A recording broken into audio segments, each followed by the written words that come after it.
মানুহ তেনেকৈ লাহে লাহে এতিয়া আমাৰ স্কুলখন মই প্ৰথমতে সকলো শ্ৰদ্ধাৰ অভিভাৱক অতিথিবৃন্দ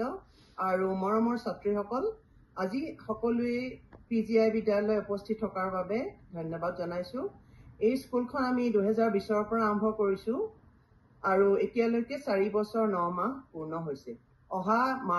মাৰ্চৰ 20 তাৰিখে একচুয়ালি আমাৰ স্কুলৰ 5 বছৰ পূৰ্ণ হ'ব আমি সকলোৱে জানো যে অসমীয়া ভাষাৰ যদিও আজি ধ্ৰুপদী ভাষাৰ সন্মান পাইছে কিন্তু ইয়াৰ ব্যৱহাৰ আৰু বিভিন্ন শিক্ষা অনুষ্ঠানবিলাকত বা চৰকাৰী কৰ্মক্ষেত্ৰবিলাকত ইয়াক লাহে লাহে উঠাই পেলোৱাৰ বাবে এই ভাষাৰ সংকটমুখী হৈ আছে ভাষা আন্দোলনৰ বাবে সূত্ৰপাত হৈছিল 1826 চনৰ ইয়াণ্ডাবু সন্ধিৰ পিছৰ পৰাই ব্ৰিটিছৰ অধীনলৈ যোৱাৰ পিছত চৰকাৰী ক্ষেত্ৰসমূহত আমাৰ বেংগলী ভাষা বঙালী ভাষা প্ৰচলন কৰা হয় বঙালী ভাষা চৰকাৰী ভাষা হ'ল আৰু 1952 চনত ভাষা আন্দোলন তাৰ পিছত ভাষা আন্দোলন আৰম্ভ হৈছিল আৰু আমি জানো যে 1960 চনত ৰঞ্জিত বৰপূজাৰী শ্বহীদ হয় আৰু তেওঁৰ নামত এটা আমাৰ কটন কলেজত এতিয়াও এটা হোষ্টেল আছে গতিকে ভাষাক লৈ আমাৰ আজি বহুত বছৰ হৈ গৈছে কি আমাৰ ভাষাৰ লগত আন্দোলন হৈ আছে বা আমি সংকটমুখী হৈছো বা কিবা হৈ আছো কিন্তু এই বস্তুটো ৰক্ষা কৰিবলৈ এই ভাষা ৰক্ষা কৰিবলৈ কিন্তু মানুহ আগবাঢ়ি অহাটো মানে এটা ডাঙৰ এটা হেৰি হৈছে কি কেনেকৈ আমি ৰক্ষা কৰিম কোনটোৰ ফালৰ পৰা আমি ৰক্ষা কৰিব প্ৰথম কথা হৈছে আমি কওঁ কথিত ভাষাটো বাৰু থাকিব লিখা পঢ়াটো নোহোৱা হৈ গৈছে বহুতখিনি এনেকুৱাও আছে কি আজি ইয়ং জেনেৰেশ্যন যিটো আমি যুৱ প্ৰজন্ম বুলি কওঁ সিহঁতৰ মাজত মানে কথা কোৱাখিনিলৈকে আছে কিন্তু কথা কোৱাতেও তাৰমানে ইংৰাজী শব্দৰ ব্যৱহাৰেই বেছি তাৰ মাজত আৰু লিখা পঢ়াৰ মই বহুতবাৰ অসমলৈ যাওঁতে সেইটো এটা চাওঁ ল'ৰা ছোৱালীবোৰে কিমান জানিব পাৰে কিমান জানিছে যেতিয়া দেখাওঁ যে দলিল চলিলবিলাকতো কিছুমানত লিখা থাকে যিবিলাক চৰকাৰী দলিলবিলাক অসমীয়া তেওঁলোকে পঢ়িব নোৱাৰে আজি মাটিৰ কথা কিমান আছে নিজৰ বাৰী সেইটোও পঢ়িব নোৱাৰে অসমীয়াৰ নম্বৰটোও তেওঁলোকৰ সংখ্যাটো পঢ়িব নোৱাৰে সেই বস্তুটো লৈ মই বহুতখিনি অন্তৰৰ পৰা দুখ অনুভৱ কৰিছিলো কৰাৰ কাৰণে এই স্কুলখনৰ জন্ম হ'ল আজি মই আমাৰ ছাত্ৰ ছাত্ৰীসকলক এইটোৱে কওঁ যে তোমালোকে শিকিবা কিন্তু এনেকে শিকিবা কি তোমালোকে আনক আৰু 10 জনক শিকাব পাৰা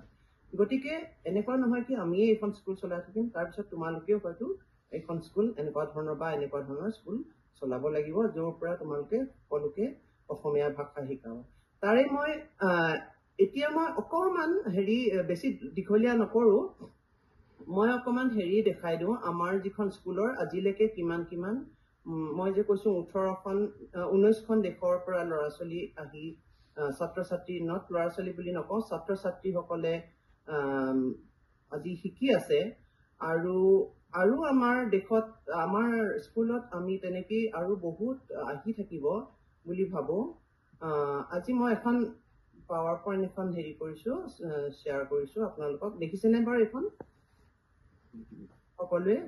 দেখিছে যদি দিব আপোনালোকৰ হেৰিবোৰ বন্ধ আছে ওকে ঠিক আছে মই এইখন আপোনালোকক দেখুৱাইছো আমাৰ প্ৰথমৰ পৰা আমাৰ কেনেকৈ আৰম্ভ হৈছে 2020 মাৰ্চ মাহত আমাৰ এখন স্কুল আৰম্ভ হৈছে আমাৰ দুইগৰাকী শিক্ষয়িত্ৰী মই আৰু দিলবা আমি দুইগৰাকীয়ে এইখন স্কুল চলাই আছো বৰ্তমান আৰু এই স্কুলখন মোৰ দেউতাৰ নামত দিয়া হৈছে Padmeswar Gogoi international school like Padmeswar Gogoi আন্তৰ্জাতিক বিদ্যালয় এখেত মোৰ দেউতা হয় দেউতাই মোক সৰুৰ পৰা কৈছে অসমীয়া তেখেতেই মোক শিকোৱা আৰু মোক আমি যেটো অসমীয়া মই যেতিয়া স্কুললৈ যাবলৈ আৰম্ভ কৰিছো সেইটো সময়তে ইংৰাজী মাধ্যমৰ বিদ্যালয় গোটেইখন মানে ভৰি গৈছিলে কিন্তু কোনোবাই সেইটো সময়তে মোক ইংৰাজী স্কুলতো নাম লগাবলৈ চেষ্টা কৰিছিলে কৰোতে মই মানে সিট নাপালো কিয়নো দিনটো পাৰ হৈ গুচি গ'ল তাৰপিছতে মোক ক'লে তই বাল্যভৱনতে পঢ় আৰু স্কুলত সেইটো কাৰণে মোক অসমীয়া ভাষাৰ স্কুলত পঢ়ালে আজি কিন্তু মই বহুতেই ধন্য মানে সেইটো কাৰণে সেইটো ইনসিডেন্ট এতিয়াও মনত আছে আমাৰ যেটো উদ্দেশ্য হৈছে প্ৰথম হৈছে আমাৰ save the Assamese language teach mother tongue to its Assamese who wish to learn before, teach the Assamese language to next generation to help tourists to communicate with locals in Assam. Tourister অসমলৈ যাবৰ কাৰণে বহুত আমাৰ লগত কানেক্ট হয় কি আমি অসমীয়া নাজানো কিন্তু অসমলৈ যাব বিচাৰো এনেকুৱা ধৰণৰ কোনো ধৰণৰ ৰুট নথকা মানুহো আমাৰ স্কুলত এডাল্ট ষ্টুডেন্ট আছে গতিকে তেওঁলোক অসমীয়াও নহয় ভাৰতীয়ও নহয় কোনো মুলুকৰ নহয় তেওঁলোক একেবাৰে হ'ব আমেৰিকান নহলে ইউৰোপিয়ান এনেকুৱা ধৰণৰ মানুহ আমাৰ স্কুললৈ আহিছে কিহৰ কাৰণে আহিছে তেওঁলোকে অসমৰ সন্মানো ভ্ৰমণ কৰিব এতিয়া তাৰ পিছত আমাৰ আৰু এটা উদ্দেশ্য হৈছে to teach the culture and heritage বহুত ইম্পৰ্টেণ্ট হয় এইটো যদি আমি হেৰিটেজটো নাজানো আমি ক'ৰ পৰা আহিছো এইটোকে যদি নাজানো তেতিয়াহ'লে আমাৰ ভাষা আৰু হেৰি সংস্কৃতি একেলগতেই দুইটা খোজ কাঢ়ে গতিকে আমি যদি সেই দুইটাই ৰাখিব পাৰো তেতিয়াহ'লে ভাষাটো ৰাখিব পাৰিম আমাৰ বহুত এনেকুৱা ধৰণৰ এৱাৰ্ড পাইছে ডিফাৰেণ্ট যেনেকে কাকলি পাতৰি স্মাৰক বঁটাৰ ফলাফল ঘোষণা নিউজ পেপাৰত আহিছিলে 4জনে পাইছিলে তাৰপিছত আমাক অসম সাহিত্য সভাই আমাক ল'ৰা ছোৱালীবিলাকক স্কলাৰশ্বিপ নহয় চাৰ্টিফিকেট দিছিলে তাৰপিছত চাব আপোনালোকে এয়া আমাৰ প্ৰথম ল'ৰা ছোৱালী আৰু ইয়াত মঞ্জিৰা বাইদেউকো দেখিছো মঞ্জিৰা বাইদেউ এয়া আছেই আৰু এই প্ৰথম 6 মাহ যেতিয়া কমপ্লিট হৈছিলে তেতিয়া আমি এইটো এটা অনুষ্ঠান পাতিছিলো তাতো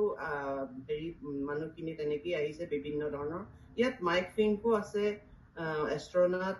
তেখেতে বহুত ভাল পায় তেখেতে 5 বাৰ মান আহিছে আমাৰ স্কুলত